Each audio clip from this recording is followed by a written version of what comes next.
This food store, reminiscent of a grocery store, speaks for itself. Army commanders issue orders that troops must economize in everything they can: ammunition, gasoline, and above all, food. The order establishes a mass of different categories of food: for soldiers in the trenches, for battalion commanders, for regimental headquarters, and for those far behind. For violation of these norms and disobedience to the orders, threatened with court, martial, and firing squad. And not only threatened. The field gendarmerie, without any further ado, put to the wall people whose only fault was that they, giving in to the instinct of self-preservation, rushed to pick up a loaf of bread that had fallen from a car. And here, in the army headquarters, which no doubt belongs to those who are far behind, in the category of food, and from whom everyone expects that he himself strictly fulfills his orders, it is here that whole stacks of what for the front has long since become a mere memory, and which is tossed as a handout, in the form of paltry grams to the very people who are laying down their heads every hour. The supply men are these gentlemen who have nothing else to do but answer the telephone receiver. I'm very sorry, but we have nothing else. Don't even think of changing their lifestyle, of restricting themselves. Here they eat, drink and smoke to their heart's content, as if there were no cauldron and no human deaths. Here no one is sent to the trenches directly from a richly laid table. No rifle volleys rattle here. Probably the field gendarmerie also has a hand in these supplies. I don't know, but they are all the same field. Hand washes hand. I am convinced that checks here are very rare, that in other departments of the headquarters everything went and still goes the same way. It's the full staff at the breakfast table, and the thinning ranks of soldiers whose teeth with fierceness sink into the horse meat. Such are the contrasts, such is the abyss which is becoming wider and more insurmountable. The higher headquarters and the front line. A normal sleep in a warm bed and a minute's oblivion in a snow pit. Alcohol and melted snow instead of water. Long pants with an ironed crease and bloody rags from head to toe. 30 degrees of heat and 30 degrees of cold. Sanatorium and workshop number 4. Life and death. 10 minutes later the fire is already crackling in the stove. In the cauldron stewing meat. Tony sets the table. Half an hour later, 5 hungry mouths are devouring the delicacies. We eat to our fill, then frantically drink from full bottles until the whole hopelessly gloomy world recedes somewhere to the side. Early in the morning, a Russian air raid demolishes part of the sanatorium. Our room is also damaged. Window panes fall out, splinters fly. 4 of my companions managed to throw themselves on the floor along the bunks, and I was wounded in the head. Blood runs down my temple. My head felt heavy. Everything swirled in front of my eyes, but then fell back into place. They put a band-aid on it. Lenz always has iodine leucoplast and bandages with him just in case. Everything would have been all right, but there was a small piece of shrapnel stuck in my skull. Nothing came of Beismann's trip to the flower pot. After the bombing, our car was left a pile of metal, lying at the very door of the building. Tony prepares to go on foot to get the necessary items. Hours and days pass. In the monotonous noise of incessant bombing, explosions, the pounding of boots on the stairs and the rough voices of the field gendarmerie, all sense of time is lost. Besides, the windows of the cellars are boarded up and covered with sandbags, so that I have to sit almost all the time by candlelight. I repeatedly appear to the Chief of Communications of the Army, Colonel Van Hooven, talking with me by the way, when I was still a company commander, every non-commissioned officer who wanted to become a non-commissioned officer, we were given to solve a small tactical problem. But if such a non-commissioned officer had depicted on paper something like the Stalingrad operation, as we conducted it, he would never be a non-commissioned officer. And he never became a non-commissioned officer, that bohemian effriat. And comes a voice from a distant dark corner. The actions of the High Command are now condemned everywhere. People are sitting already written off on this spot, one could say alive in their own grave, and now with their memories, words, sharp criticism, they revive their experiences, not being stingy with strong expressions. We cannot escape from fate, it has already caught up with us. What is left for us? Captivity? Suicide? Breakthrough? Or do we really die fighting as it is demanded of us? But for what? For what? No one knows. And yet everyone must make a decision for himself. It is impossible to avoid it. Everyone must give himself an answer to this question and act as this answer dictates. The huge question mark hangs everywhere. You can't close your eyes to it. Not at meals, not in conversations. Tony returns, but empty-handed. During this time, the offensive wedge of Russian troops, having broken between the Tatar rampart and the flower pot, reached the outskirts of the city, thus cutting in two the remnants of the Sixth Army. Berger, probably, held together with the doctor, whose company was nearby. So we agreed just in case. So now there are already two cauldrons. In the North Command Strecker, gradually retreating from the territory of the tractor factory. In a special order he tells the soldiers the bitter truth. "Farewell, my soldiers," he ends his order. These words are a recognition that the power of German arms is finally broken. German Eagle, exhausted and turned into flight, in the last convulsions flapping his wings and waiting that he is about to be shot. On January 24 we leave Sanatorium. New enemy breakthroughs in the south and the appearance of the first Russian helmets on the outskirts of Menina force the Army Command to move to the area Stalingrad Center. The whole Army headquarters is rushing north. So are we. I've got a car of the Communications Regiment at my disposal. We loaded bread, canned goods, chocolate and cigarettes in the trunk. As on Red Square, the column stops. In front of us is a huge house, the so-called department store. Here is the headquarters of the 194th Regiment, commanded by Colonel Rosk. The building occupies the first echelon of the Army headquarters. We go down the sloping entrance, and here we are already standing in a poorly lit basement corridor. Door after door, room after room. Roski immediately points out where we should be seated. To the left are the rooms occupied by the regimental headquarters. Battalion commanders, the financial and economic department, and the infirmary. On the right is already installed radio. The neighbouring room is occupied by Colonel Van Hooven. Behind him is the owner of the house with his adjutant. At the end of the large corridor to the left hangs a tattered portière. Behind it, a smaller corridor with several rooms. Here, Paulus, the commander of the army, along with him Chief of Staff, Chief of Operations, and Head of the Rear. This is probably the last place of stay of the army commander, because Red Square, the very centre of the southern cauldron. There is nowhere to go from here except by air. I'm assigned to the Army's Chief of Communications. The dim light barely illuminates the bare walls of the room. Along the walls, shelves in 3 floors. We distribute them among ourselves, throw down our belongings. Just as I'm greeting Major Linden, the Army commander enters the room. He looks tired and exhausted, all slumped over. An old man's handshake, "Good evening" on entering, "Good evening" on leaving are the only words he utters. His whole appearance is the personification of weakness and military defeat. After the night, which we spend curled up on the shelves and covered with overcoats, I'm called together with Linden to Colonel Ross. The whole of Stalingrad Zuid has been surrendered. The front line now runs along the Saritsa River. General Wools is in command there. Roski announces to us the order of the army headquarters to go to this area and take command of a combat group. It was called regimental. I know what a regimental group is. They bring together all sorts of inconceivable units. Give them loud names, give them splendid orders, and behind all this there is only one platonic desire, complete impotence. Mr. Colonel, you don't have to screw the balls in for me, but suddenly I hear his words. We can no longer hold Stalingrad. But one thing we can still do, and this is our duty. We must give the German youth an example of soldierly heroism, unprecedented in all of world history. Let the song of the Nibelungs fade before our deeds and our sacrifices. Centuries and millennia will pass, and the name Stalingrad will forever shine like a torch. In the name of what, Mr. Colonel? I'd like to ask. To chase the East and future generations to the East again. Look at this city, Mr. Colonel. Where are all those divisions that 3 months ago stood here? Did all those soldiers, and there are a great multitude of them, die really only to give an example to their children and grandchildren? But these words remain unspoken, with the Colonel on this subject cannot talk. He is a Hitler supporter. His officers tell me that he opens every meeting with the words, "Gentlemen, you know, in the Führer's headquarters there's a huge map of the Eastern Front. One flag on it is stuck right into the bank of the Volga, and it has the number 194 on it. The Führer sees every day where our regiment stands. That's what you must think about. It's an obligation." It's useless to talk to such a man.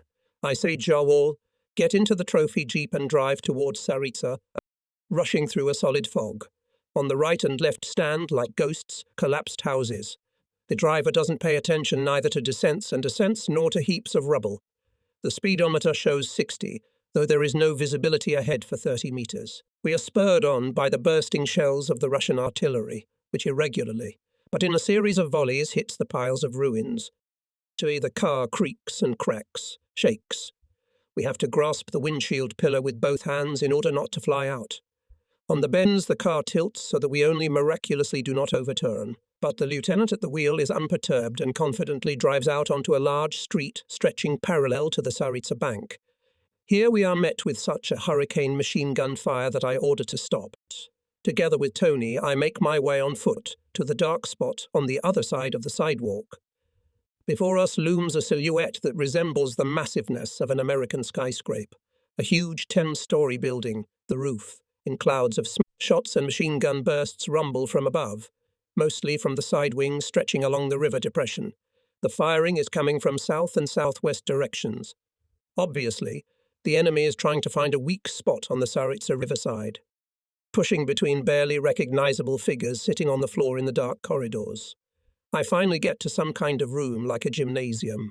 The room is huge, the floor is strewn with sawdust, and everywhere I look there are soldiers, in groups, and some of them stare at each other with an absent look. Others are dozing, silent, waiting for the shift, for the alarm, for the order to act, to load, to shoot, to load again and shoot again, waiting for the end. Everything here is gloomy, dark, blurry grey. Only in the depths are burning 2 torches attached to the wall. They throw fluctuating yellow and red glare, picking out of the darkness a circle in which several officers stand at a square table. 2 hold their helmets by the chin strap, the others have them on their heads. I step closer. On the shoulders of a fat, short officer in a leather coat, standing in the centre, I notice twisted gold general's epaulettes. This must be the wolves I'm looking for. I report that Lyndon and I at his disposal. And then I get my assignment. Everything happens at a frantic pace. The right section, the left border, this building, the right, the railroad dam. There the junction with the tank corps, 500 people. Food will be delivered later. The CP is best placed in a long house on the street. The rest is superfluous. Now 1, 2, and here I am already moving back the way I came. A few hours later, everything is sorted out. The boundaries of my section are clear. The line of defense runs along the hill descending to the south. It is held by units that have just arrived today from other areas and are not familiar with the terrain at all. No one knows the names of the soldiers themselves. They are the wounded, sick and hungry, who were swept away by the Russian hurricane and crawled out of their cellars, and who in search of a field kitchen have unwillingly found themselves on the front line. Only here they are given anti-aircraft battery construction column, 3 platoons of communications, soldiers from the division bakery. This is the backbone of our troops. For heating behind our positions, we have at our disposal cellars of collapsed houses. They are heated with the last remnants of fences, lampposts, truck sides, and broken rifle butts.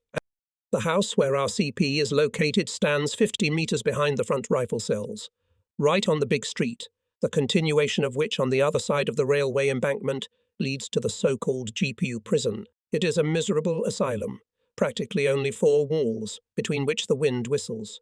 A table, a few benches, and bunks on which lice roam in hordes. There's 20 of us here, Lyndon and me, Tony, Glock, Lenz and Beisman, who came up, and a small reserve for counterattacks. They're still laying telephone lines, and they've promised to bring ammunition. In the meantime, we have only an honourable order to hold our positions to the last bullet. There is nothing necessary for that. As for staff units, they have been in full kit since the first day. The Chief of Finance is arriving, and he's going to provide for us. Tea, soup, and 100 grams of bread a day, he promises. Well, let's see how long our bodies can take it. There's a limit to everything. That's the opinion of the doctor who is sent to us. It is a young military paramedic from Vienna. He bravely and skillfully copes with his work, but already mentally said goodbye to life. Adjutant to me appointed Captain Fricker, the same one whom I still know as adjutant to the Chief of Engineers of the Army. All this cannot and will not last long, but until the end comes, we will have to endure agonizing hours, meaningless hours. The weather has changed. When I go out to inspect our positions, I am greeted by a transparently clear winter day, the air tingling with frost. But all around there is such howling and whistling that you can't help but pull your head into your shoulders. The Russian artillery rattles and rumbles continuously, tearing the polar air with its shells. Seeking shelter behind the wall, I run to the right with field fell lens. We jump over small funnels, overcome piles of rubble and bricks covered with snow, slip, fall, get up, run again and catch our breath only at the wide street leading directly to the Tsaritsa. Behind the rubble of a brick wall stands a well-camouflaged howitzer. Nearby lie two gunners, looking south, looking out for tanks. How many shots are left? 4, Mr. Major. Don't think about it. Further. We're crossing the street in quick succession. We rush past the fallen fence through the still standing gate, along the lonely wall. Around us, shells are exploding, pieces of ice, clods of earth, shrapnel. But we act like recruits.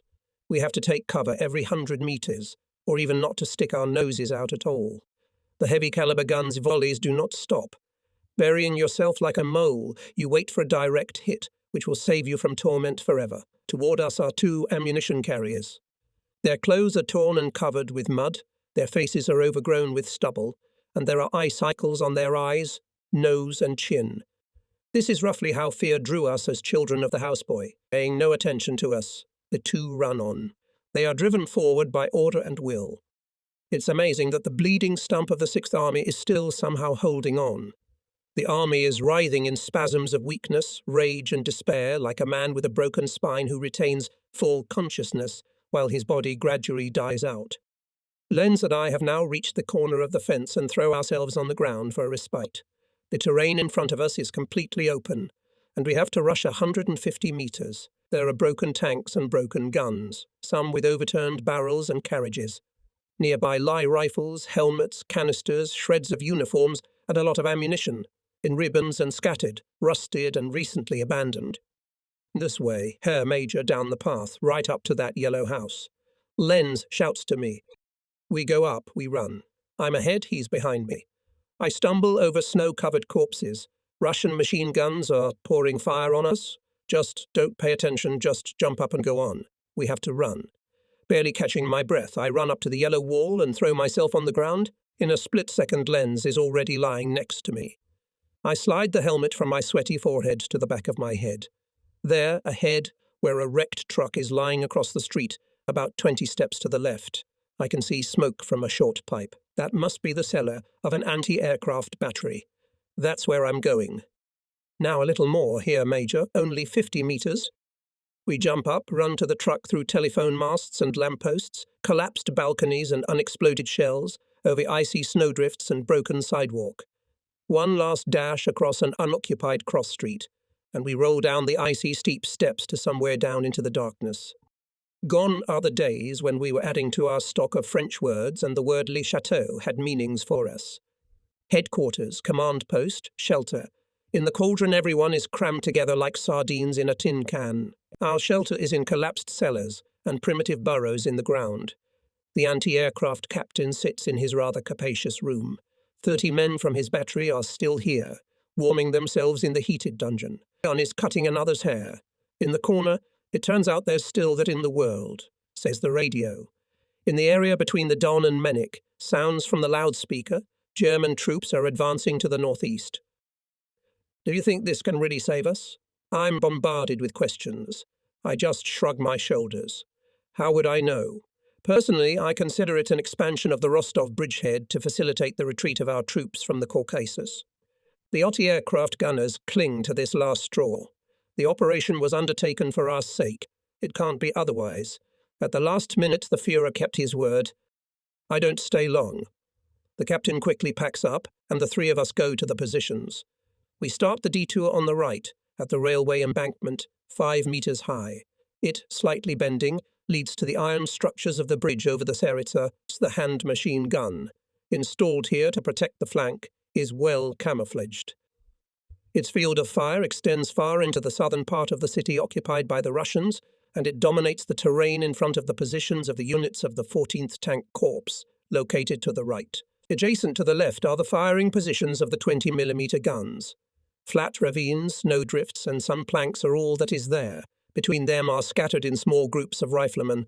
They are few in number, but the points they occupy are well chosen. The soldiers make a pretty decent impression. We may hope that here at least everything will be all right for the time being. When we have finished our detour and are returning to the CP, I look back once more at the clearly visible border with the neighbour on the right.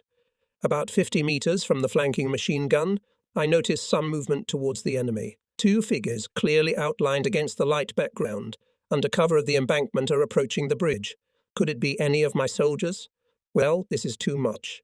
This is contrary to all instructions, according to which there is nothing to do ahead. Soldiers are strictly forbidden to do so.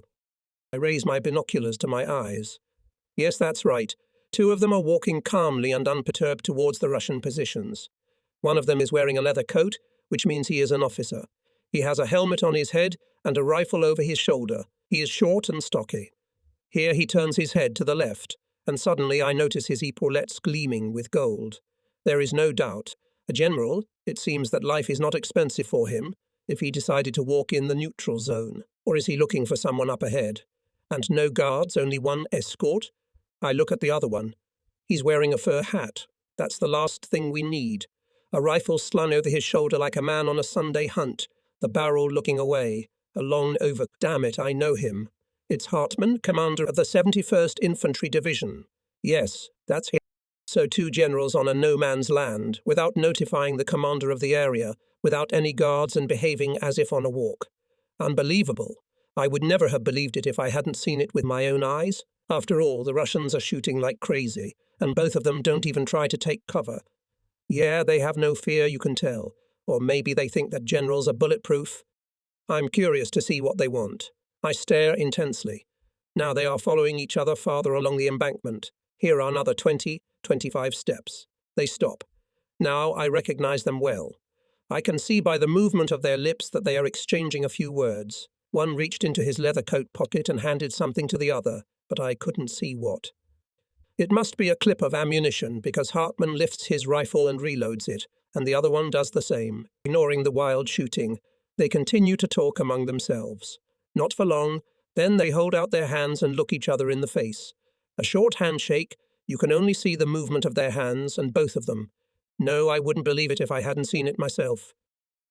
Quickly climb the embankment and stand between the rails. They lean on their rifles and stand motionless. Their overcoats and leather coats flutter in the wind. Standing like this is not going to do any good. But they continue to stand. Hartmann takes off his glove and throws it into the snow.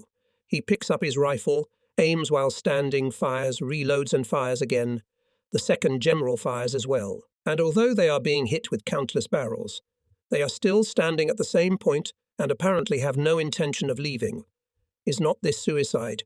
No person in their right mind would stand like that as a target for a novice shooter. No, it's done with intent. There's no other way to explain it.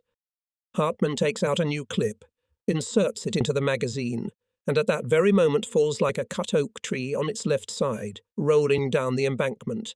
The second one jumps down and bends over his stricken comrade. With such demonstrative behaviour, it could not have been otherwise. But that, quite clearly, was their wish. I see the second general trying to help his friend. He feels Hartmann's head, chest, arms, then straightens up. He casts a glance, a very brief one, at the spot where they had just been standing, turns and walks back with a heavy gait. Probably for help. He'd probably had enough of this shooting. Obviously, the driving force was Gartman. Without him sobered by his blood, the survivor steps back alone. What I heard about the commander of the 71st Infantry Division immediately explained this exercise in mound firing to me.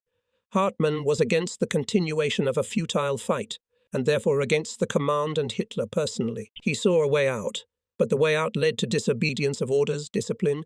The commander, and therefore from his point of view, was unacceptable for a German general. Become a rebel and take on their shoulders the shame of treason oath he was not able to. On one side, unconditional obedience, order and its fulfillment. On the other, actions contrary to consciousness and conscience, senseless sacrifice of life and blood for which he was responsible. There is no way back, ahead of the indestructible wall of the Russians, and to the sides lead two other ways. But neither of them courage to go on one of them. He did not have the courage. That's why Hartmann chose death. It was an escape from life, an attempt to break through the stone wall of despair with his head. General, the evening, confirmation comes. General Hartmann has been killed. The next day the radio choked with excitement. A German general died for the Führer, the people and the Reich. On the front line, with a rifle in his hands, Pompous words are heard about the defense of the German fortress Stalingrad, where the general, next to a simple infantryman with a hand grenade and a spade in his hand, clings tenaciously to the last ruins of the walls of the former industrial centre on the Volga. These blurb is meant to dry the tears of the German people, who mourn their sons and watch their fate with bated breath. Premature requiem speeches are undesirable. Radios the commander of the 11th Army Corps to the headquarters with murderous irony.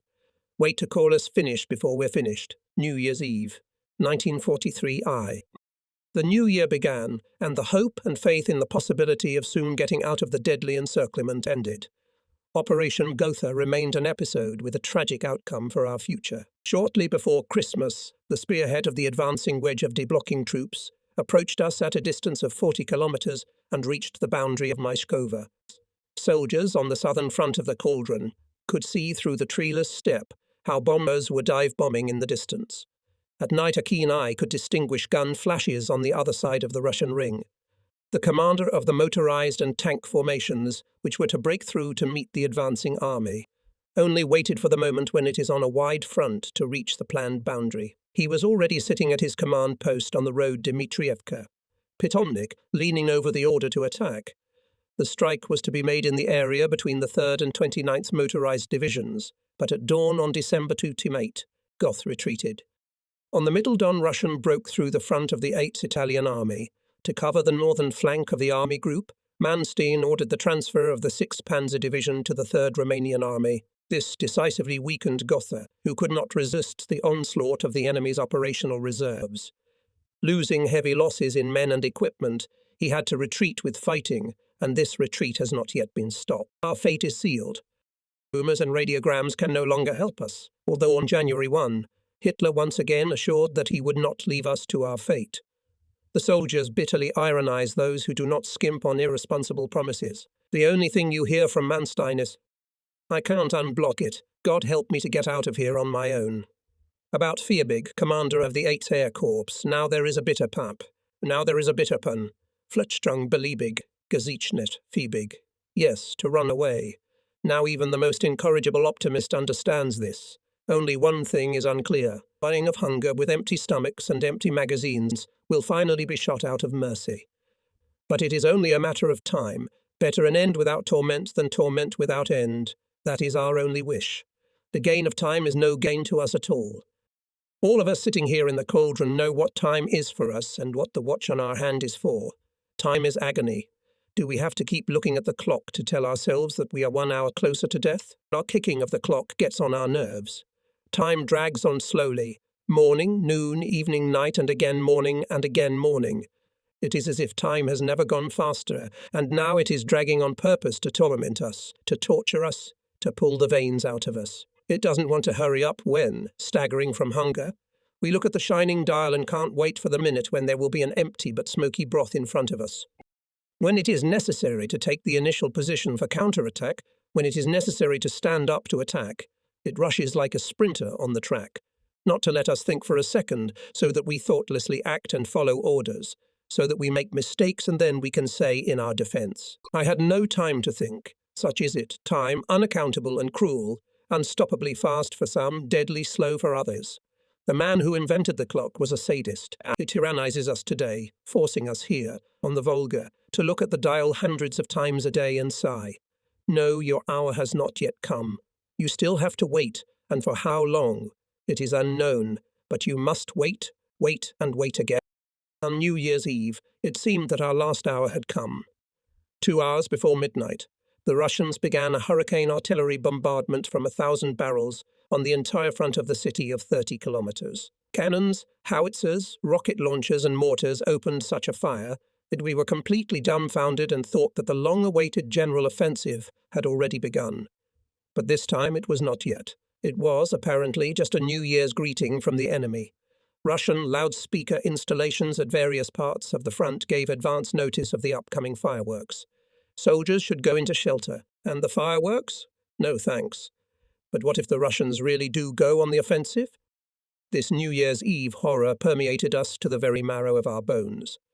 Fireworks showed us that the enemy outnumbered us not only in manpower but also in equipment. In those days, I remembered a book I read before the war. It was written by a certain General von Donowitz, a theorist of blitzkrieg. It proved that Germany could only win lightning wars. The French could be defeated in 1914, in 1915, even as late as 1916, but in the third or fourth year of the war, when the British and Americans still had inexhaustible reserves, it was too late. As far as I remember, the author ended the book with these words: "If it comes to a strategy of attrition, Germany will collapse before its opponents." These words seem to have retained their meaning for the present war. The first misfire occurred in the war against England, and here in the East, the strategy of blitzkrieg bankrupted definitively. We have thus entered a stage of exhaustion, and with Germany's smaller military potential, the matter is rapidly heading towards the sunset of its military happiness. We see this with our own experience here at the walls of Stalingrad. If thousands of guns are continuously hitting us day and night, if the Russians have so much ammunition that a New Year's Eve cannonade rattles across the Volga, if for a single attack on Marinovka they put up 123 rocket launchers, then this is such a material superiority in the face of which we are more or less powerless. After all we have experienced here, one thing is certain. Our methods of creating strongholds, breakthroughs, pincers, and uninterrupted advance are not suitable here. At the walls of this city they have put an iron barrier. Now we are talking more and more, especially the fly-in, about all kinds of incredibly high-speed weapons, about mysterious miracle weapons, about super-heavy tanks, which as if will decide the outcome of the war. The new machine gun is the only thing we have seen so far. The infantry has been given some of these weapons, but they will not decide the outcome of the war. There is nothing to prove. And what else new do we have in military technical terms? In the 20s, between the two wars, we talked a lot and very mysteriously about some epochal inventions and discoveries in the field of military technology, about some deadly rays and high-voltage currents. In reality, however, no fundamental innovations have taken place, except for the creation of airborne troops. The armament of the current war is only further development, improvement, and creation of more modern varieties of existing combat means. And in the few days that are still left to us, nothing can be changed. So with his propaganda machine, Goebbels can no longer clearly achieve the desired success. You can see it all. Terrible tales have been told about the Russians. They resurrected the dark Middle Ages, the accessories of the Inquisition, the setting of the 30 Years' War, at every turn painted cruelty, bloodthirstiness, and ferocious oppression. Thanks to this, many Germans imagined Russia as a country of paralyzing fear, and the Russians themselves as the devils of hell. We were led to believe that in their irrepressible hatred they did not take prisoners, but put them to death by means of monstrous tortures. Now the reason for such propaganda became clear to me, so that no one would even think of defecting to the Russians. Yes, this has been achieved to a large extent, but what was expedient for the blitzkrieg has now turned into its opposite. Now, when the Russians are advancing and the German soldier sees that the enemy outnumbers us, it turns out that there is no front. Everyone looks back and hastily retreats, so as not to be captured in any case. This goes so far that the soldiers defending in the vast ruins of the walls prematurely give up their positions, which they themselves then have to retake at the cost of more bloody sacrifices. Despite the shortage of trained soldiers, we must never leave one man at a firing point. The German soldier now needs an elbow connection. He is afraid of being alone in the position. Such instilling fear of the Russians turned out to be a mistake, because the Wehrmacht command never considered the possibility that the Russians would take German soldiers prisoner or even carry out a counter-offensive. Yes, and the generals themselves, caught in such a cauldron, disintegrated into different layers. For example, Paulus with his thesis. The first duty of the soldier, obedience. Anyone who listened to the summaries of the Wehrmacht High Command can easily imagine what is going on in the head of this general. To the right and left of his army, the front has been breached. We're not the only ones who have to repel the Russian offensive. Far from here, in the Ukraine, the winter battle is raging. Soviet tank vanguards are daily breaking through further west and south. Now, all our troops in the Caucasus are under threat. In this situation, Paulus probably believed that by holding positions on the Volga, he will be able to shackle a large number of Russian divisions and thus weaken the pressure exerted by the enemy on the Don and Donets. This was probably the motivation for his actions, but where our lives are at stake, we cannot reckon with the correctness of artificially drawn strategic conclusions. even if they are correct in the abstract. Paulus is first of all the commander of the Sixth Army and is responsible for this and not for any other section of the front. Here is General Seydlitz Kurzbach, commander of the 51st Corps. As early as November 24, he advocated the immediate breakthrough of the army from the encirclement ring and even sent a memo to the command of the army group. He demanded this, and later, he even now requires the army commander to make a decision on the breakthrough to the southwest. Against Hitler's orders, only out of a sense of responsibility to the German people. To what extent this decision should serve as a signal for general disobedience to Hitler? The secret of the general himself it will not reveal even the future, and Seydlitz is not alone. A number of generals share his thoughts. The other generals are the ones who let others think for them. For them, an order is an order. The Führer commands, we obey. Hitler is an extraordinary phenomenon for thee. With primitive means of violence by the right of the strong, he destroys one world and builds another on its ruins. This world will be Germanic, and we all, as loyal paladins of the Führer, will bask in the glory they believe. After all, it was we who won the battles. We climbed higher and higher up the ladder of ranks and honours, became generals, German generals. And what would we have been in peacetime? At best, we would have reached the rank of chief of a conscription district. So let us be grateful to the Führer. And he won't leave us his favours either. Only one thing we have to do is to keep on fighting. He orders it, and he knows everything. He knows what and why. Gentlemen, if one of us really refuses to carry out his orders, what will become of such a general?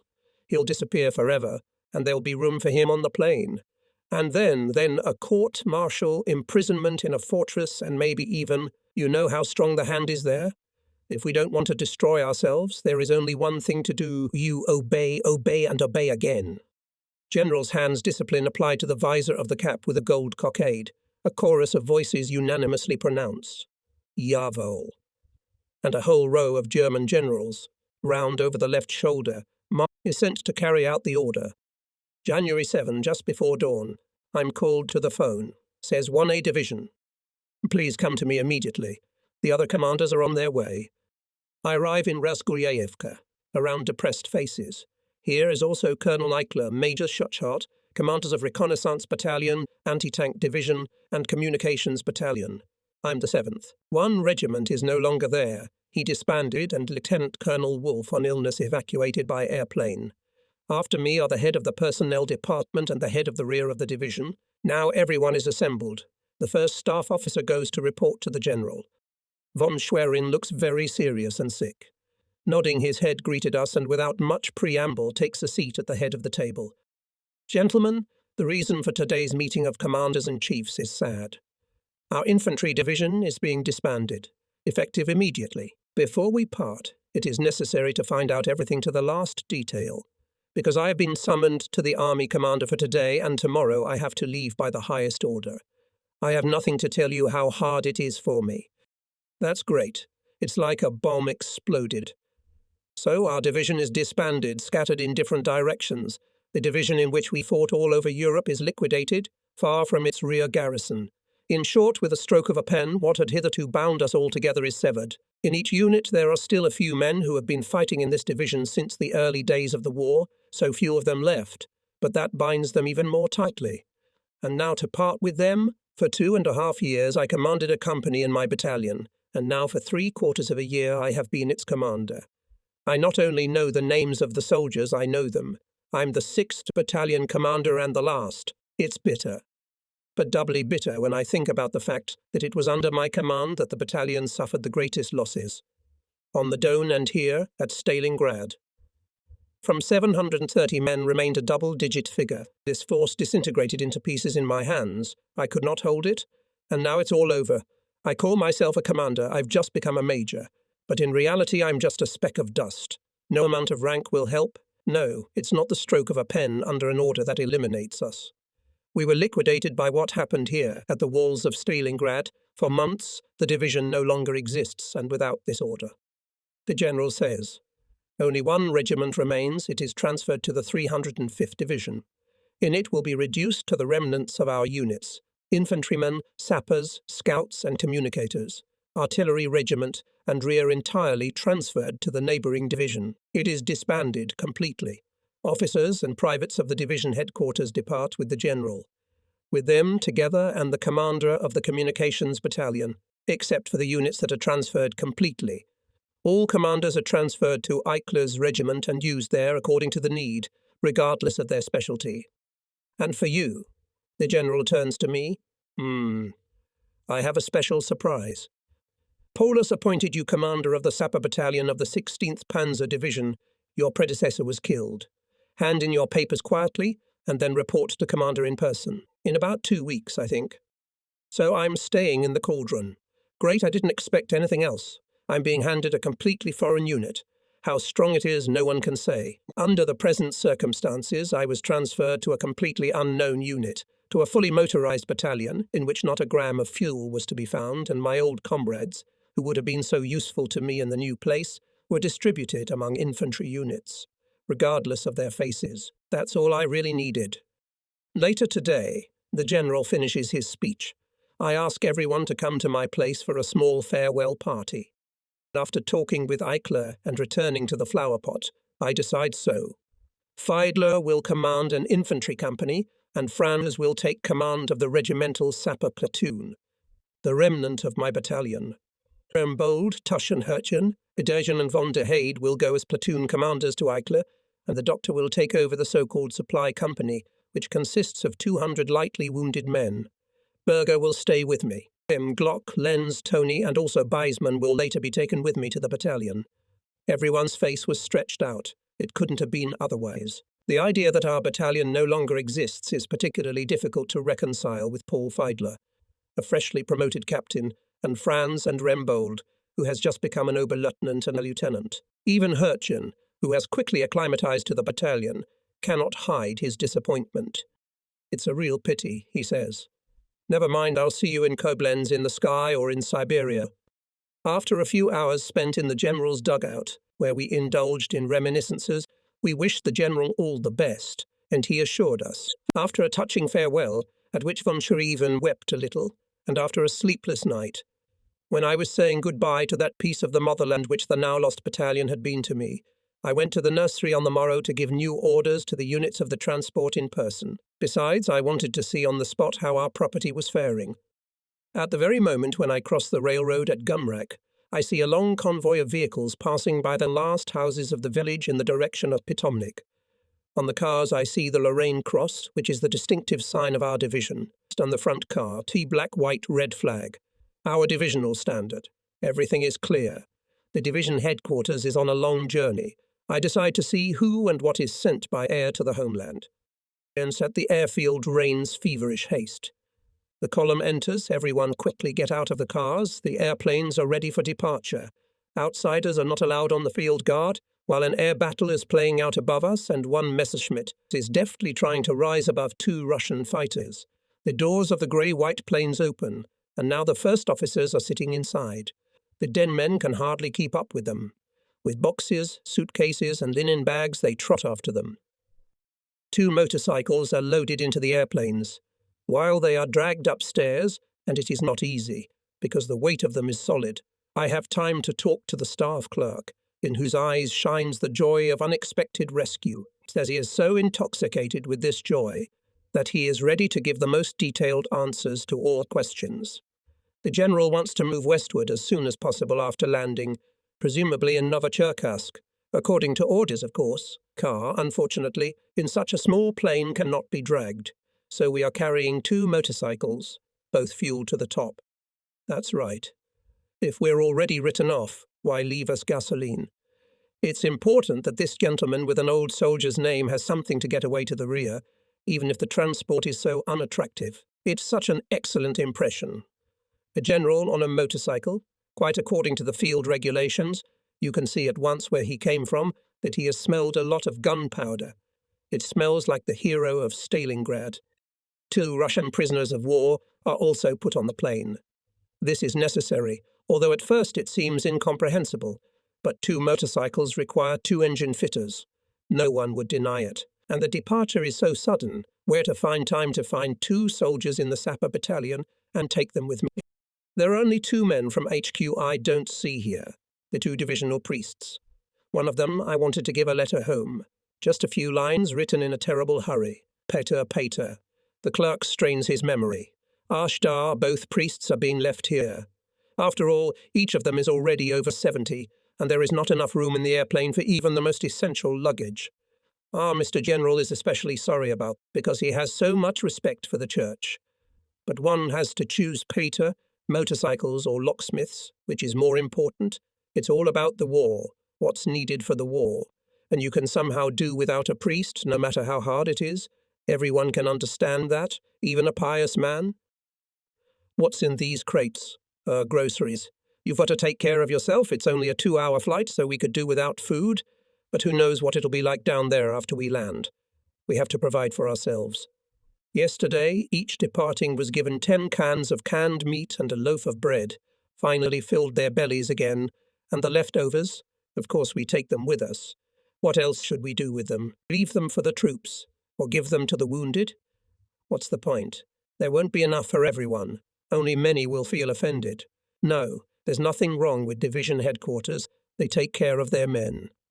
Yes, that's true. Everyone thinks only of himself, hand washes hand. The intendant takes care of Mr. General's good food. He even brings cigars for him. For that he himself is taken. The head of the What You Order department does everything himself, if possible not burdening Mr. General with all sorts of trifles, and for this he is taken. The General orders a special ration of chocolate for the brain trust of his headquarters, but he himself will have less work and more time to solve the question. Can a man become an officer if his father is a peasant? The sky also somehow understands that Mr. General needs to fly from the cauldron. It is necessary to hide the departing planes from the eyes of the Russians. The precious cargo will be unloaded safe and sound somewhere behind, where the danger is not so great. And ahead of everyone will proudly stride the commander, who got out of the hardest corner of Stalingrad, the factory Red October. On the wide-flying field you can see the dugouts covered with fresh snow. They resemble mole holes or anti-tank obstacles after a wave of tanks rolled over them. At the top of the stairs leading steeply downward, impatience itself stands in the guise of half-stiffened soldiers, gazing into the sullen winter sky from which help comes at unbearably long intervals. A cry for help falls silently from their tightly compressed, whitened lips. They look like brothers raised by one harsh father. War or end, each of them has taken a hefty beating. They resemble each other to the point of indistinguishability. Individuality has been erased. Suffering and hardship have taken their toll on their stubbled faces. Deep wrinkles in their yellowed skin sharpened their bulging cheekbones. Wrapped in blankets and shawls, with blackened bandages, they are one family waiting anxiously for rescue. As one snowflake is driven by the wind to another, I meet the gaze of one of them emerging from his underground shelter. Why? It's Dr. Huneman. My old friend Karl Hunneman. He, too, has recognized me and is now approaching my car with We shake each other's stiffened hands. No, don't look so surprised. I'm not one to snoop about airplanes, he exclaims. So what are you doing here at the airfield? I ask. Hey, I've just arrived and I'm waiting for orders for further assignment. I was at home in Koblenz for Christmas. No one there knew anything about the breakup of the army. On my way back to Berlin, I visited my brother General. I told you about him once. He made it very clear. We're here as decommissioned men. No one else can help us. Then why did you come here? Because we're death row candidates. You think it's voluntary? You're wrong. It's not what I wanted, believe me. But yesterday I got an order. There's a shortage of doctors. I have to go to the nursery immediately. Where do you think they'll assign you? God only knows. I'm waiting here for now. Who'd have thought we'd die so stupidly? Anyway, I decide. The last bullet in my forehead, but I won't let the Russians get their hands on me. At that time a new airplane lands, and there is no longer any barrier chain. Just like then, in December, people jump out of all holes. The race begins, the prize in which is one's own life. There is a fight at the entrance to the airplane, only now the scale is bigger. Now several hundred people are rushing to the plane from all sides. They don't care about the luggage. Life and nothing else is what they want to save. They don't care about anything else. There is a real fight for the airplanes, a real fight. The gleaming blades of bayonets and knives rise and fall. The wounded fall with curses on their crusted lips. The pilot, who has strict orders to take on board only those soldiers who have a certificate signed by the Army Medical Chief, is unable to resist the onslaught of the unaccountable huge mass. He climbs into his cabin, and the pus-smelling and sweat-smelling pile of bodies squeezes through the narrow door inside. Inside, inside. Whoever is inside is alive. Whoever is left outside is dead. In the airplane, the young commander of the ship is just out of his mind. He cannot start. The machine is overloaded, overcrowded, but everyone is glad that finally inside, no one wants to get out. Neither requests nor threats help. They have to throw out the unnecessary by force. But no matter how weak these half-skeletons are, their strength increases, their hands cling frantically to anything.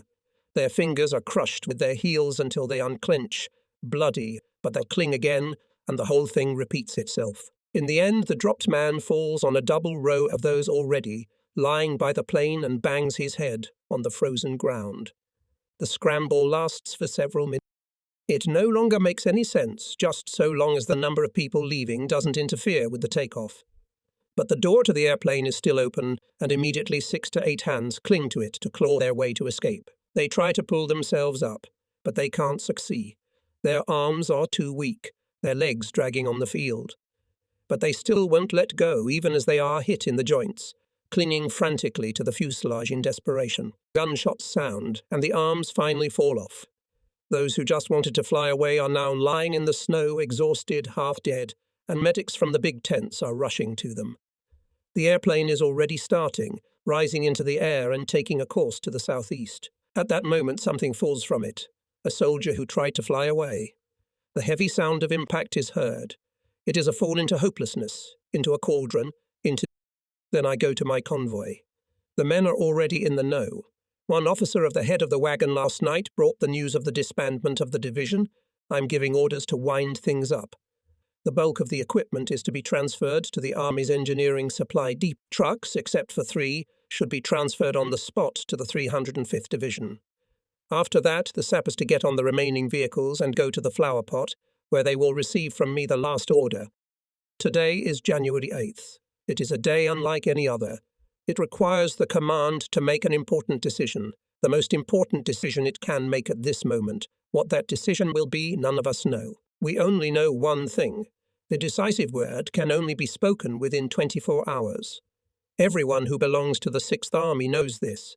Hundreds of thousands of Russian leaflets have taken care of that. They've been dropped over us all day long by slowly circling Soviet planes. A deluge of thin leaflets poured down on us. Whole packs and scattered, picked up by the wind. They fall to the ground. Yellow and white, wheel colours. They fall on snowdrifts, on roads, on villages and positions. Everyone sees the leaflet, everyone reads it, everyone expresses his opinion. An ultimatum. Capitulation. Captivity. Feeding. Return to the homeland after the war. All this flashes through my brain, changing each other, inflaming minds, causing heated debates. I have such a matty white leaflet on my desk in the dugout. True Berger, as ordered, crossed it out with a red pencil and wrote across it. Any propaganda, emphasizing these words twice. But this is not a leaflet like all those that have been dropped on us so far. Much depends on it, one might say everything. It says clearly and distinctly, to the commander of the German 6th Army. To the commander of the German 6th Army, Colonel General Paulus, or his deputy. The 6th German Army, units of the 4th Panzer Army and their attached reinforcement units have been in complete encirclement since November 23, 1942. The Red Army units have surrounded this group of German troops in a tight ring. All hopes for the rescue of your troops by the German offensive from the south and southwest have not been justified. The German troops that rushed to your aid have been defeated by the Red Army, and the remnants of these troops are retreating to Rostov. The German transport aviation transporting to you hungry rations of food, ammunition and fuel, in connection with the successful rapid advance of the Red Army, is forced to change airfields frequently and fly to the location of the surrounded from afar. In addition, the German transport aviation suffers huge losses in aircraft and crews from the Russian aviation. Its assistance to the encircled troops becomes unrealistic. The situation of your encircled troops is difficult. They are experiencing hunger, disease and cold. The harsh Russian winter is just beginning, severe frosts, cold winds and blizzards are still ahead, and your soldiers are not provided with winter clothing and are in severe unsanitary conditions. You, as the commander and all officers of the encircled troops, understand perfectly well that you have no real possibilities to break the encirclement ring. Your situation is hopeless and further resistance is of no use. In the conditions of the current hopeless situation for you, in order to avoid bloodshed in vain, we suggest that you accept the following terms of surrender. All German encircled troops, led by you and your staff, to stop resistance. You are to transfer to our disposal in an organized manner all personnel, armament, all military equipment and military property in good condition. We guarantee all officers, non-commissioned officers and soldiers who have ceased resistance life and safety, and after the end of the war return to Germany or any country, wherever the prisoners of war wish to go. All personnel of the surrendered troops will retain their uniforms, insignia and orders, personal belongings, valuables, and the highest officers and cold weapons. All surrendered officers, non-commissioned officers and soldiers will be immediately provided with normal food. All wounded, sick and frostbitten will be given medical attention. Your answer is expected at 15:00 Moscow time, on January 9, 1943, in writing through your personally appointed representative, who is to follow in a car with a white flag on the road Kotluban station. Your representative will be met by Russian trusted commanders in the area B0.5 km southeast of passing track 564 at 15:00 on January 9, 1943. If you reject our offer of surrender, we warn you that the troops of the Red Army and the Red Air Fleet will be forced to deal with the destruction of the encircled German troops, and you will be responsible for their destruction. Representative of the Supreme Headquarters of the Red Army, Chief Command of the Red Army, Colonel General of Artillery Voronov, Commander of the Don Front, Lieutenant General Rokossovsky. That's right, the facts are stated soberly, without any exaggeration, that we are in an iron ring. Every one of us knows that after the collapse of the offensive of Gotha's army, we can no longer be rescued from the encirclement. Also clear, a new attempt to rescue us could be made only after thorough preparation, and we can't hold out that long. Daily airlifted hunger rations are too meagre. The Luftwaffe transport units, with the best will, can't deliver more than that. Hundreds of airplanes have already been shot down and are lying on the ground. Our reserves are far from inexhaustible. No, it would be naive to believe that we can stay here and wait until, say, a new operation is undertaken in the spring to bail us out. But another possibility is no longer realistic: to break the encirclement with concentrated forces and move westward. The time has passed, now it's too late. The whole army suffers from suffocation, wandering in the labyrinth, curled up in the snow without no matter how you spin it come to one conclusion. The days of the German troops squeezed into a narrow space are numbered. The dying army is not able to bind any significant enemy forces, and we have no other task. Consequently, it is pointless to continue the bloodshed. Surrender is a demand of reason, a demand of comradeship, a demand to reckon with the fate of countless wounded soldiers who for the most part lie in cellars without any medical care. Such a surrender is without prejudice to the dignity of the German soldier. The units in their entirety will march on a march of honourable captivity. We have done everything in our power. No man, no soldier in the world will reproach us for this surrender. Even Blucherry surrendered at Rutkow because he had no more powder or bread. But not a single story has ever occurred to him to reproach him for this unsoldierly behaviour. History has seen a good deal in centuries. Victories and defeats have succeeded each other in innumerable numbers, but every nation has had glorious names to be proud of. The propaganda Russians do not take prisoners. Pursuing a very definite goal has lost its power for us. The radio appeals of captured German soldiers, their statements placed on leaflets together with their photographs, refute this statement. So there is no longer any reason to continue the struggle at any cost to keep ourselves alive. On the contrary, it is guaranteed to us by the terms of surrender. And only one voice rises against it. It is the voice of Hitler himself. His orders are to stand and fight to the last bullet. Porras has now as little freedom of action as when he asked permission to break through. In this I am firmly convinced, the first time the army commander obeyed. But then Goth was coming. What will the commander do today? Because today the situation is completely different, either without any prospect of success to continue to fight to the last and sacrifice the remnants of his army, or capitulate and thereby save what still can be saved at all. The enormity of the responsibility should make it easier for him to decide the question for the lives of his soldiers against Hitler's orders and oath. Yes, of course, the duty and the main virtue of a good soldier is to obey always and everywhere, even if he does not understand the meaning of the received order.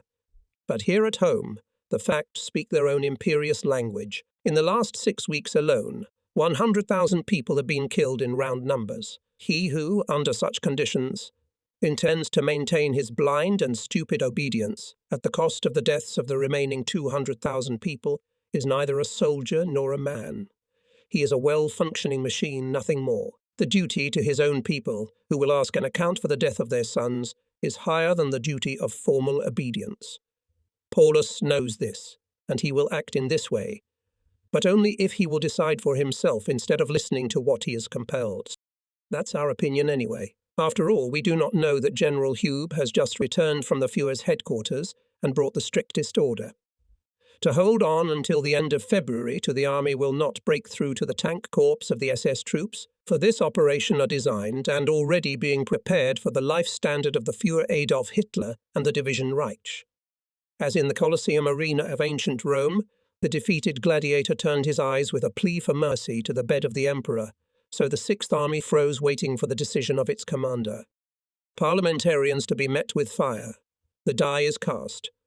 As soon as the dawn broke on January 10, and the thick morning fog had not yet dissipated over the vast snowy plain, we were hit by an artillery fire of such strength that we had never experienced even here. Salvo after salvo, rupture after rupture, and where a shell struck, pieces of wood, splinters, blocks of ice, parts of weapons, and shreds of clothing whirled in the winter haze.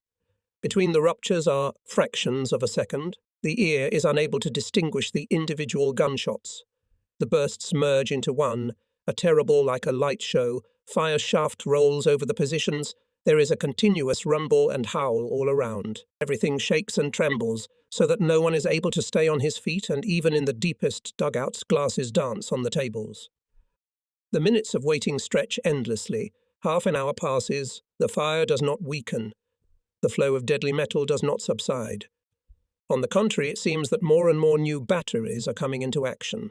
In the north and south, in the east and west, death and destruction are rushing into the cauldron from all sides, and there is nowhere to hide, no protection, not even temporary safety, because there is no longer a single point not shot by the enemy, and the wave of fire is growing and rolling forward. Here is already surpassed everything conceivable. Consciousness and feelings refuse to perceive what is happening. With all your being you feel only horror. The end of the world is approaching. Our small, limited world, it has already staggered and is about to collapse. And now Russian soldiers in camouflage coats, barely recognizable, fast as lightning with faces red from frost, with automatic rifles in their hands, are already creeping and crawling forward. Without the fog, they could have been noticed earlier. Some parts of our western front are clearly visible in clear weather, but to get a foothold, to equip positions in the frozen ground, is possible only with the greatest difficulty. In most cases, the soldier has to be content with only hastily erected snow ramparts. They rest on a few points of terrain here and there, towering like camel humps on the table-smooth plain. Hollows and folds of the terrain crossing the steppe are almost indistinguishable at this time of the year. The white snow covers them up, creating the impression of a completely flat surface. Now a wave of attack rolls across this plain, white figures appearing and disappearing again.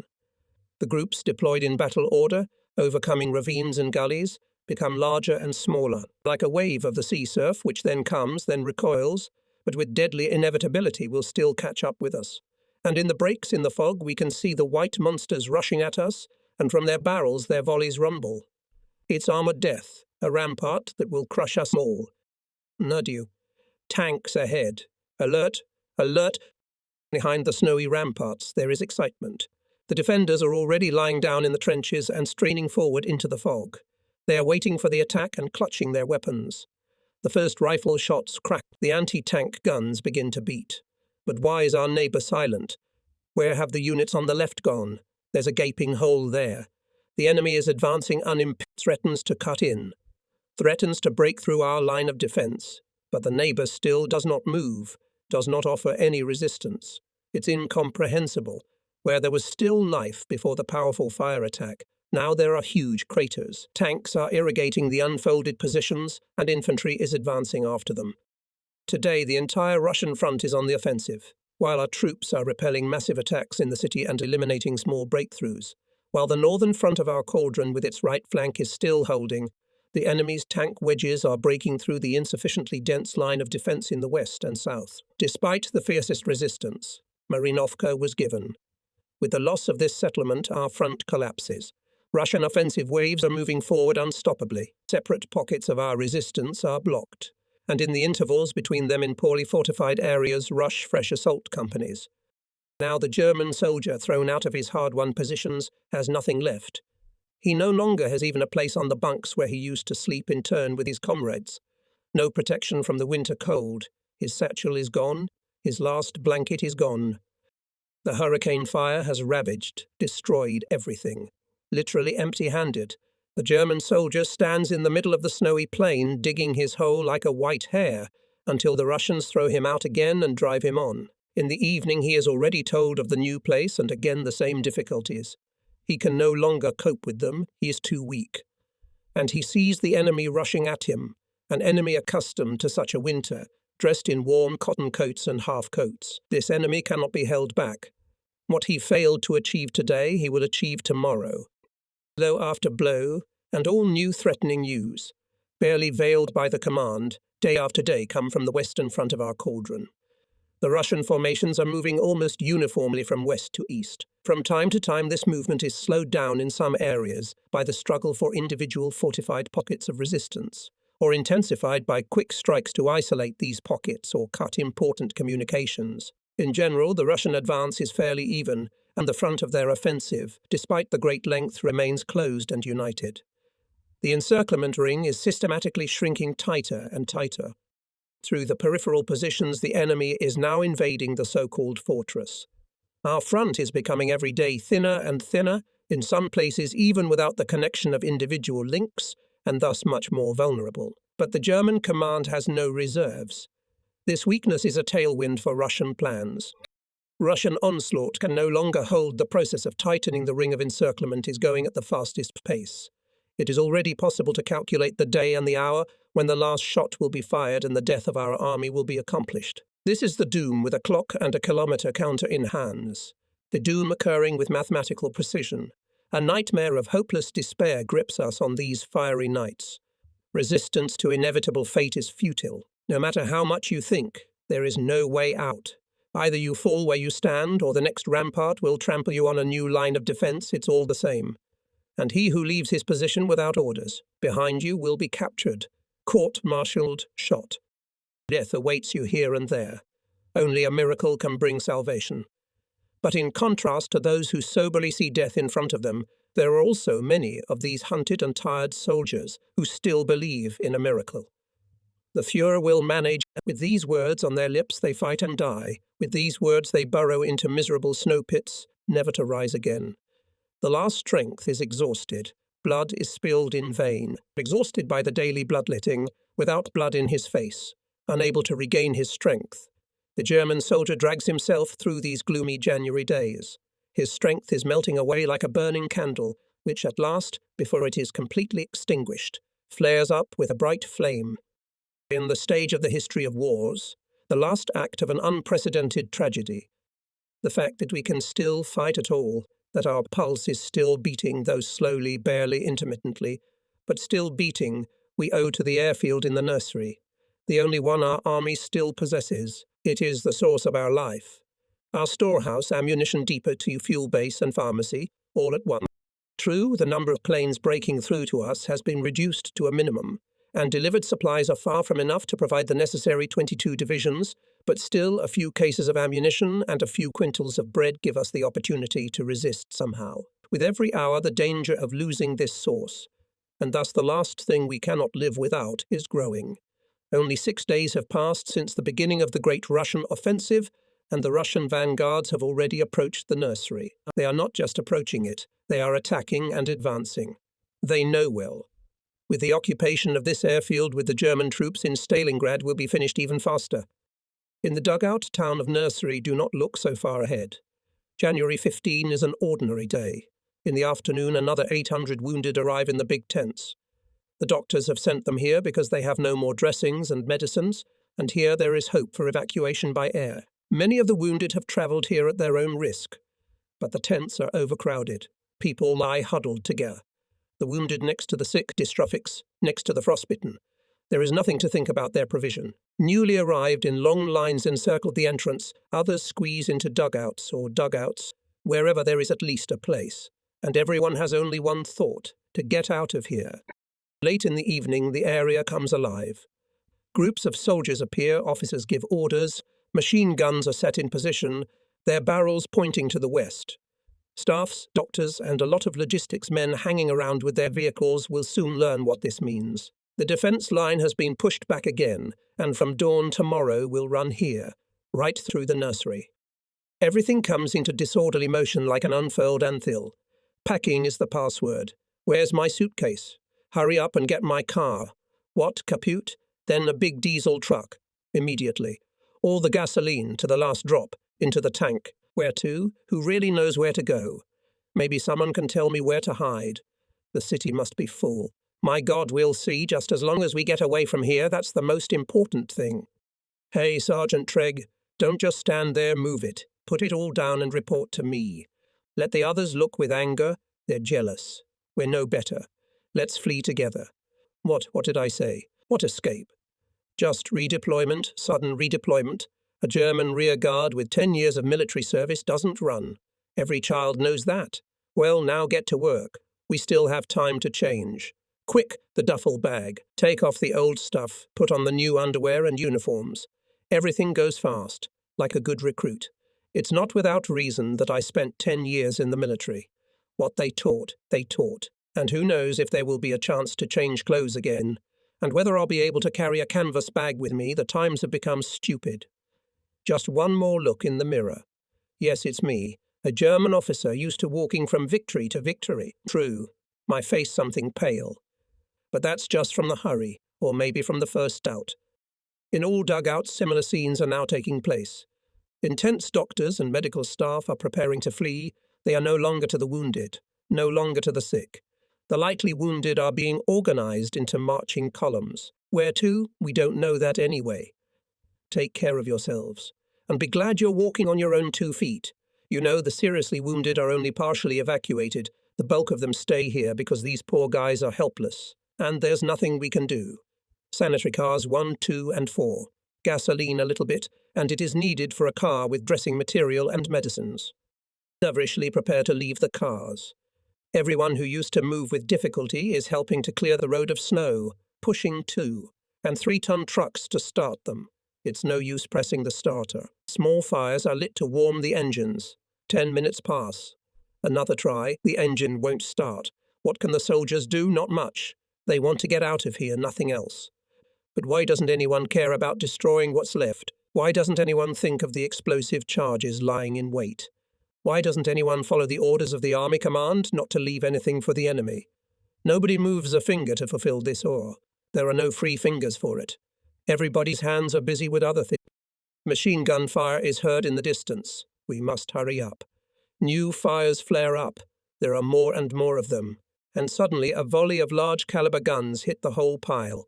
Put out the fire, we're attracting the attention of artillery. But who's supposed to do it? Me and the other one? The 2 of us? Everybody's gone. They'll never come back. Or the ones who crawled under the cars out of fear.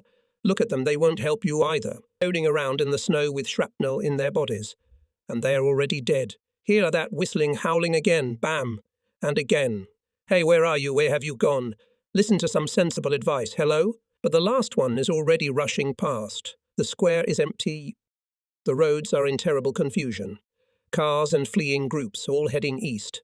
Fear drives towards Stalingrad. There is only one single road, one single trace in the snow. But the road is almost invisible. There is no track, no deepening. The wind is blowing especially hard today. Not a tree, not a bush. The railroad line to Gumrak is the only earthy elevation. And what an obstacle is a low embankment for a harsh Nord, which drives whole clouds of snow in front of it, piles up snowdrifts, disregarding neither the road nor the track. Car after car slowly make their way forward, metre by metre, groping, inconceivably slow. One stops. The engine does not pull. The driver and the attendant jump off, get under the hood quickly, feverishly quickly, because other cars are. The experienced drivers get out, grumbling, go forward to see what's wrong. The young ones, who are in too much of a hurry and who have less experience, try to go around, move out of the rut, and after a few meters get stuck firmly. Neither here nor there, the wheels are buried deeper and deeper in the snow until the truck sits on the diff, and soon the 4 stuck trucks are a barrier to all the others. Push, the first truck's pushed out. It's out of there. The convoy is in motion, but not for long. Another car stops, out of gas. The truck is simply overturned to the side and drives on. In the frosty air, the rips are deafeningly heard. A thick snowstorm rises, further reducing visibility, and the caravan of cars with the last drops of gasoline in the tanks, now and then stopping, with difficulty, is making its way eastward. Behind it, the soldiers wearily weave along. Their goal is some cellar in the city. There at least they will have 4 walls and a roof over their heads to protect them from the weather, some peace and perhaps some food. But the journey is long, very long, and the night is so brutally cold. At the nursery they are still fiddling with individual cars, stubbornly unwilling to start. Hundreds of vehicles are abandoned, and with them the food, which was airlifted only a few hours ago and has not had time to be distributed, the boxes of papers, all sorts of property, and of course the inhabitants of the tents, as well as the infantry who arrived here prematurely. The nursery became a battleground sooner than the command wanted. The Russian onslaught was too strong. It is now midnight, maybe even a little later, but there is nothing to think about resting for the night. The enemy is already shelling new positions. But what does the word positions mean here? Pathetic holes in the snow like everywhere else. And large caliber shells are systematically tearing people to shreds and smashing equipment. 3 hours have passed since the first lightly wounded men went out. The picture has changed. On the road along the railroad embankment now moves the embodiment of human grief. A small fraction of the journey is behind us, but dozens of wounded and exhausted have already been left lying in the snow. It began immediately after leaving the nursery. At first they tried to lift them, to put them on their feet, to support them. It is clear that we have to cowardly duty. Even if you can hardly move your legs, you have to. You know them for a long time. We had suffered together on the front line. It binds us together, especially in trouble.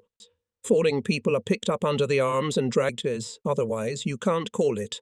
But there are more and more of them, and there are fewer and fewer supporting hands. For a minute they stop near the fallen, but it is impossible to help him.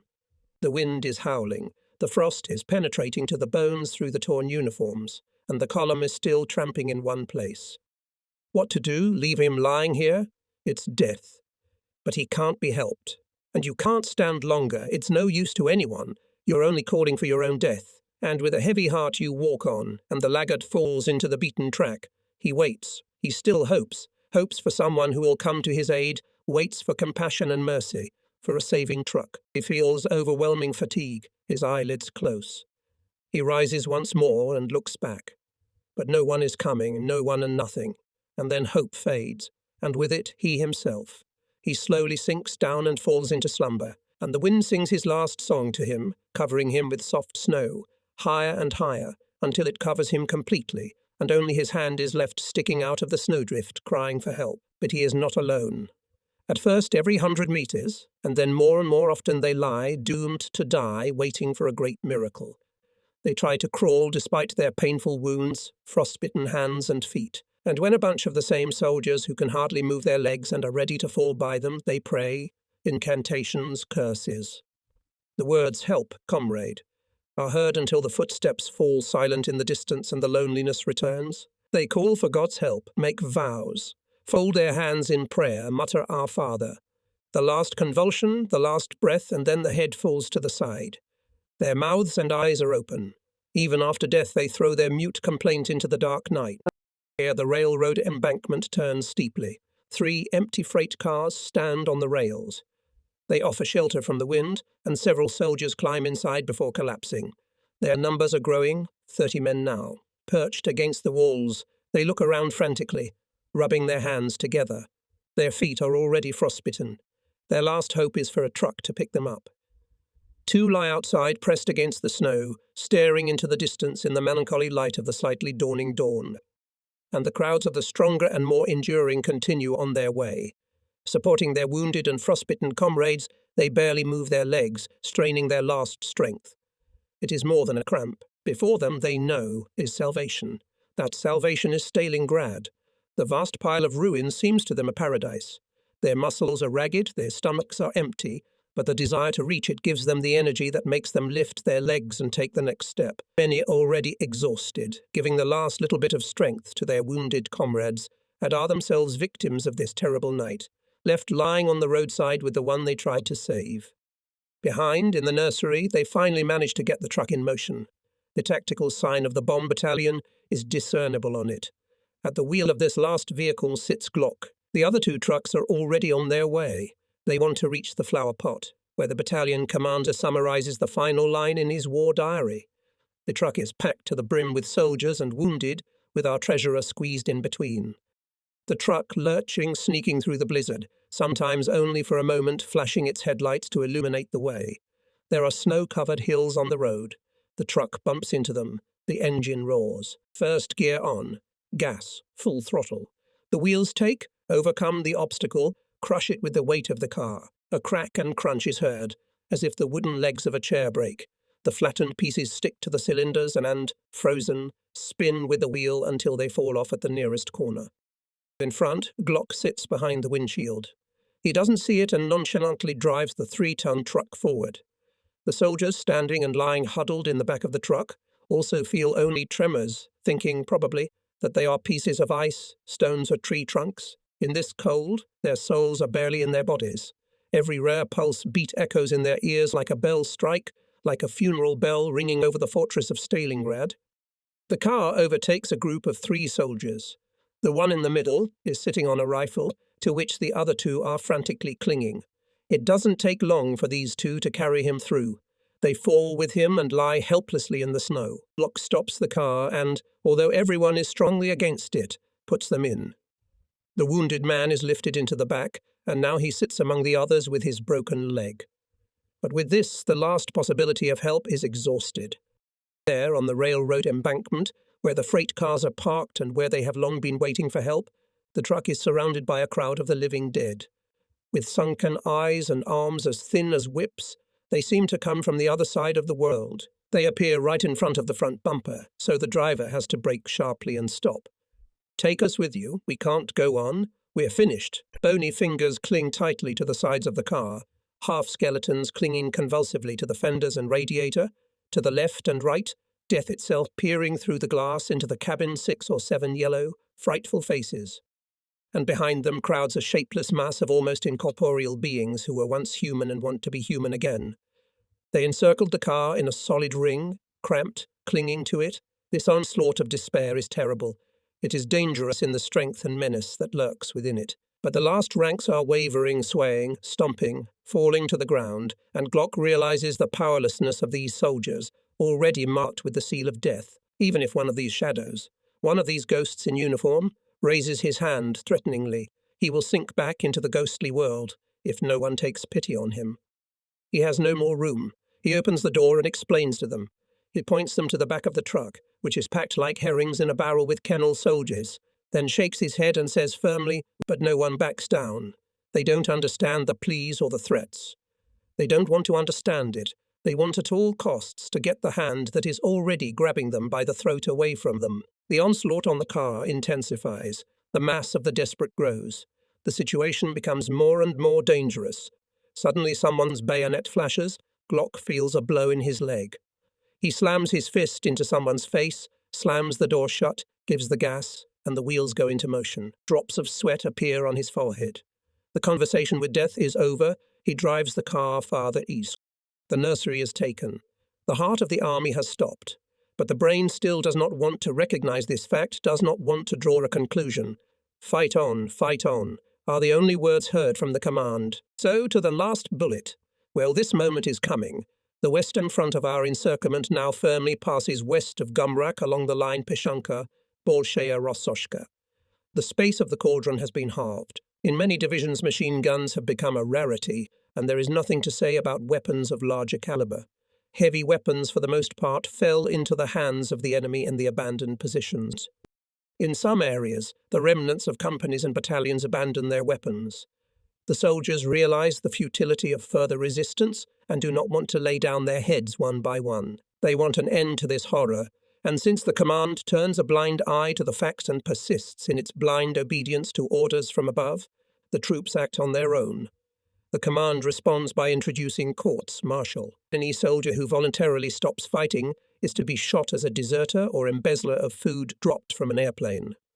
By these draconian measures, the command expects to put an end to the decomposition of the troops. The rifle volleys rattling in the backyards of the houses and the bullet-pierced bodies falling on the dirty snow show that the army headquarters will stop at no means to make the troops hold on while they are physically at their last breath. Near Gumrak, a new airfield has now been equipped. These days a major has flown here from the OK. He has orders to inspect the boiler and then report to the Führer's headquarters on the situation. His stay in the boiler lasts only 10 minutes. During the meeting on the airfield, Russian artillery is firing harassing fire, shells falling in close proximity. This is enough for him to jump into the plane ready to take off and hurry away, even forgetting his suitcase in the cauldron. On and transport planes as before, following orders circling over Stalingrad. From afar, from their bases located hundreds of kilometers away, they deliver us food, ammunition and medicine. They are circling over us, but few of them have the desire to land. At Gumrak airfield, there were already too many accidents. Since the ejection signs are seldom posted, the cargo containers, with their partly precious and partly useless contents, mostly fall into enemy hands like a big win in a win-win lottery. Standing with Berger near the dugout, we watch as a U-52 appears from behind the clouds, and 2 Russian fighters rush at it from behind a little higher up. They attack the slow-moving Junkers, which can't even defend itself properly. A trail of smoke tells the result. The plane limps, swaying uncertainly in the air, and now it is already falling, flipping over the right wing, flaming, hits the ground, and the explosion completes the performance. When we get to the site of the explosion, there's not much to see. A flat hollow in the snow, pieces of metal scattered far away, a broken propeller and a few dozen tin cans, which Berger immediately takes under guard. But there we find something else, something that has so seldom come to us and of late we have been deprived of altogether. A sack of mail. It burst, letters and postcards spilled out of it, half burnt, but we grabbed the sacks. Is there any more? Thin handwriting of wives, angular childish letters. We go through them, look to whom these letters are addressed. Unfamiliar surnames. How can we find these people? Maybe they've been lying under the snow for a long time. Like non-commissioned officer Lehman, he's killed on Christmas Day, and a week later his daughter writes to him. Dear Daddy, we wish you well. The ties that bind us to our homeland have been severed. We have become unreachable for them, unreachable for the last greeting. Only death finds its way to us and orders that make its work easier. Orders to fight and orders to die. Even the ceremony of our last minute is developed by the order of the 6th Army Headquarters on December 12. It says, to surrender alive as prisoners is a disgrace. When there is no more way out, the officer is obliged to shoot the soldiers. So the farewell order on the battalion is written. It evokes the way we travelled together on the battlefields of Europe. It talks about successes and about the fallen comrades. It ends with a thank you for your loyalty and trust and a call to remain steadfast. Signed. This is my last action as battalion commander. Officers, non-commissioned officers and privates have already been transferred to other units. Equipment and uniforms have been handed over, and the handing over of property to the intendant has been completed. Today we have January 20. After the transfer of the last plans of minefields, I'm free. Weisman is bringing the car. Glock, Lenz and Tony are to accompany me on my last trip to Army headquarters. They get in the back. Berger stays behind. I'll pick him up as soon as I know where my new battalion is. The gloomy blanket of clouds, all in black patches, low-hanging over our heads, slowly floats to the southwest. Heavy snow is falling. A shroud of fog settles over the drifts. The sky and the earth merge into one vague whole. One can distinguish a marked trace of the road only just in front of the wheels of the car, which is struggling to get through the blizzard. Although there is no way to move apart in this snowy desert, somehow cars, sledges and guns, whole columns, squeeze by us. All of them, without exception, are moving in one direction, towards the White Houses. Yes, reinforcements will be welcome there in the city, though they are no doubt coming too late. What have these soldiers been doing until now? Where have they been hanging around before? Are they on the northern cut-off or on the retreating western front of the cauldron, or are they some unknown reserves altogether? These questions arise, but there is no longer any need for an answer. The interest in everything around me has waned, almost entirely gone. During the last weeks our eyes have seen so much, and our ears have heard so much. So many assumptions and prophecies have been made, and the course of the great battle, contrary to all predictions and promises, has been up to the present day so monstrously destructive to us, that everyone has finally withdrawn into himself. He does only what is necessary for himself, thinks only of what he is compelled to do by service or assignment. This has become the rule. Added to this is the consciousness of imminent end, which paralyzes the will of the last, still fighting soldiers, making them indifferent to everything. They look indifferently at the tanks and occupied by the enemy rifle cells in the snow. All the same fate will not pass. They hear bursts and machine gun bursts, they listen to the radio, but all this is nonsense to them, unimportant. It says nothing. The bitter end is inevitable. In 2 weeks we will all belong to the past. So why continue to torture ourselves with impressions that only distract and mislead? Why ask questions that no one can answer? Why finally throw yourself into the snow when you're being shot at? It's meaningless. To die today, you die today to die tomorrow. You die tomorrow, the cue will still come. What joy to anyone that his life will last a few more days. That is why soldiers very rarely seek shelter from fire. They stand under the heaviest shelling and don't give a damn. Bombing from the air seems to have ceased to be noticed. The instinct of self-preservation is dulled. A eye-tied observer would shake his head.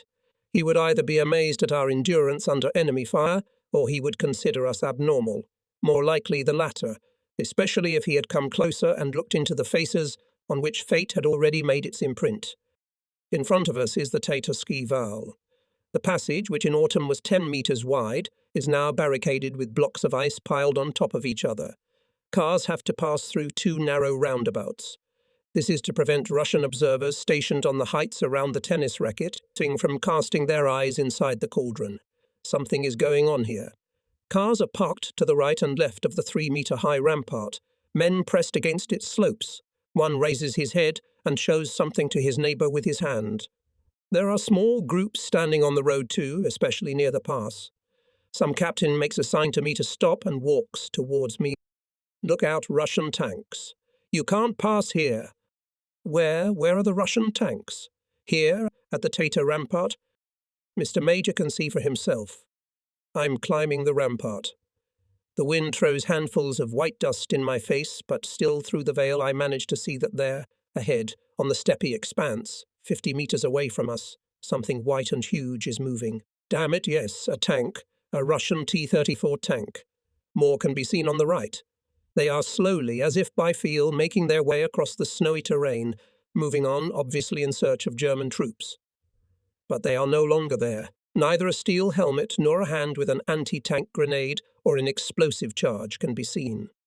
The wide field in front of the observation slits seems to have died out. But the tank is not content with this. It does not leave, but irons the field along and across. The infantry will surely come after the tanks.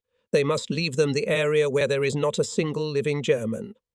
Next to me, a very young lieutenant artilleryman installs the radio, gives his only soldier instructions on how to put the antenna. Quickly, we have to open fire, or no pigs bother. The soldier runs and the lieutenant starts twisting the tuning knobs. To my left lay a grey-haired Major Zenichnik. Inexpressibly sad, with a bitter crease at his languid lips, he looks at the oncoming armoured force.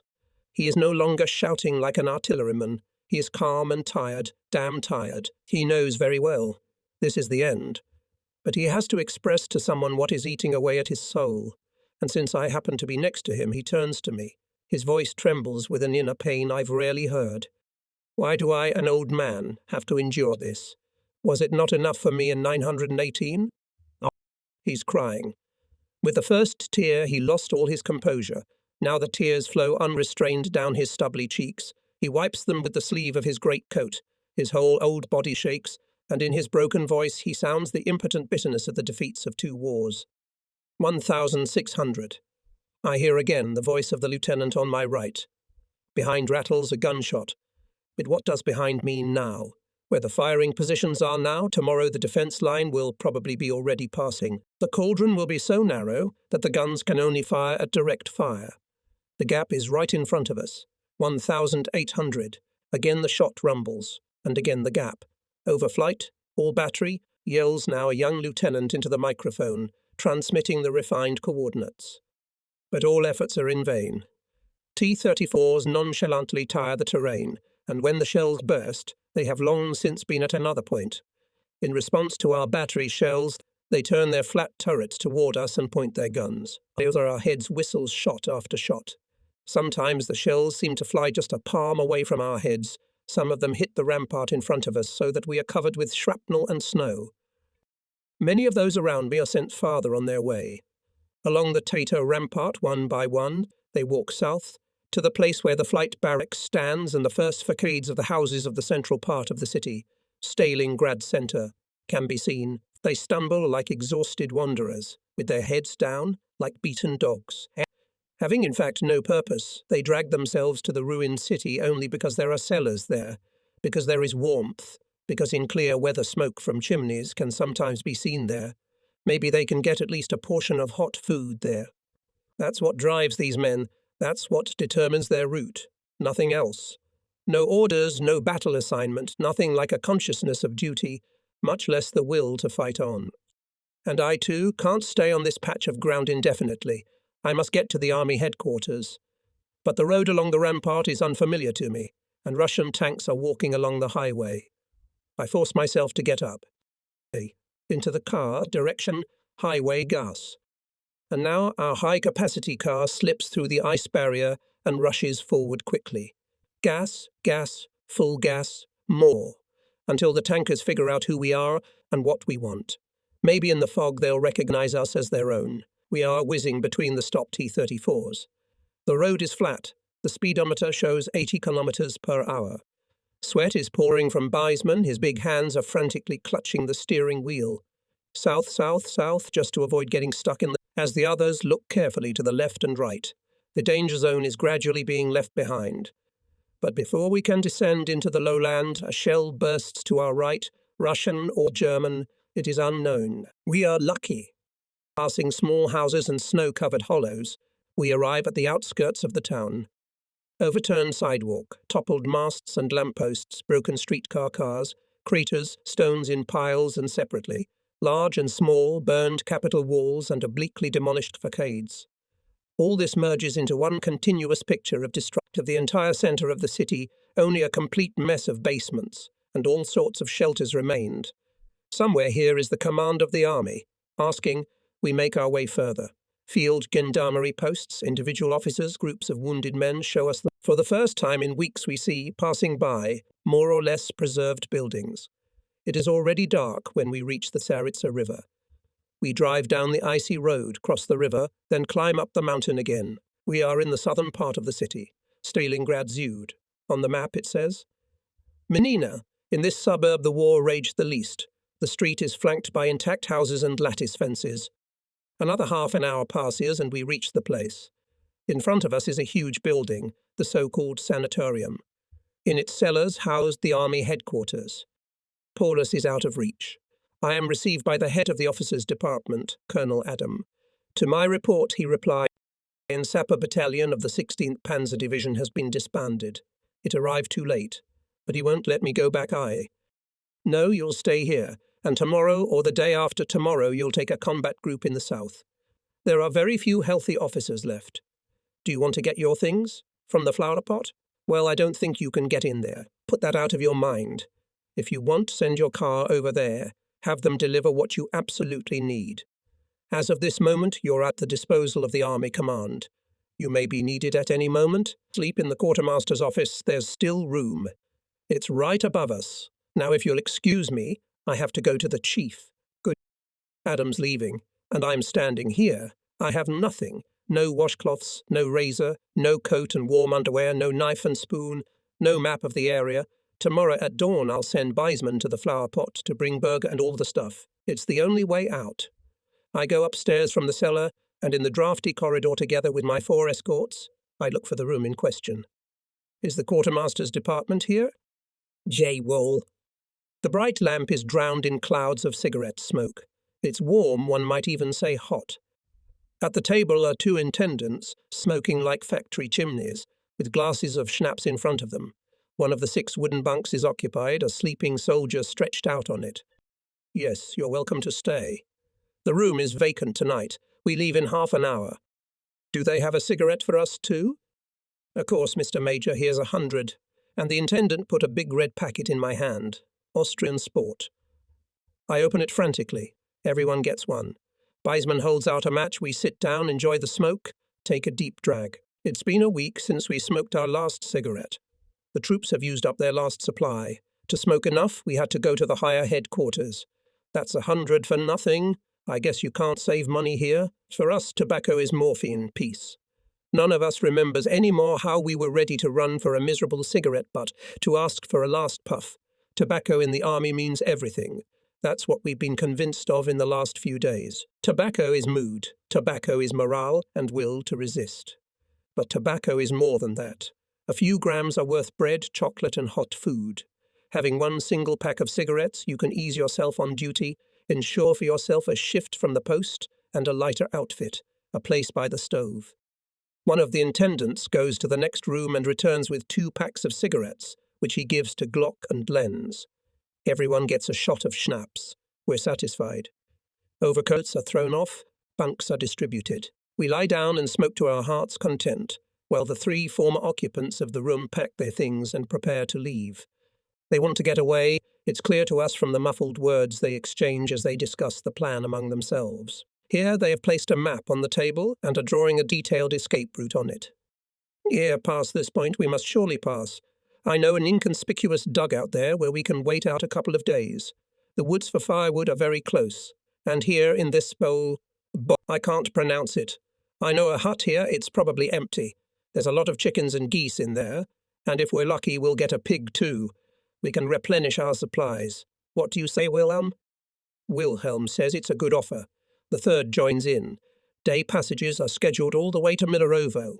They put on backpacks stuffed so full that they almost burst tarpaulin tightly covers bottles. The last button on their white camouflage jackets is fastened. Fur hats are on. Skis with bamboo poles are in their hands. Goodbye, Mr. Major. Wish us a happy journey. It will help us. The door slams shut. We are alone. Glock goes into the next room. Tony follows him. They both have good nose. Everywhere we go, they'll find something, especially Glock. He's a master at getting and securing. He's a great organizer of small things. When there was no gasoline and all the vehicles of the division were at rest, the tanks of our battalion vehicles were filled from some unknown reserves. When almost half of the vehicles were out of service and the line of them was growing at the repair companies, he immediately found the right screw, which was just missing. He would either go straight to the box and have it in his hand in a minute, or get it the next day. I don't know where he got these jewels, which sometimes could not be obtained for any money. Whether by outfit, bargaining, bartering, or finding, it did not interest me. The necessary part is there and the motors work. That is the most important thing for me. He always felt what the moment demanded and provided everything I needed. I knew it. Mr. Major, please come here. It's worth a look. Yes, it's really worth it. It's full of jewels long gone. From 2 half-open bags, jars of canned meat and vegetables gleam. Out of the 3rd come out packs of Belgian chocolate of 50 and 100 grams, Dutch bars in blue wrappers and round boxes labelled Chocala, Artica and Neil English brands, the finest varieties. Next to them lay flour tortillas, folded exactly according to the instructions, lined up in a row in the Russian way, which could feed a good 100 people. And in the farthest corner there was a battery of bottles, light and dark, flat and flat, all full of brandy Benedictine egg liquor to suit every taste.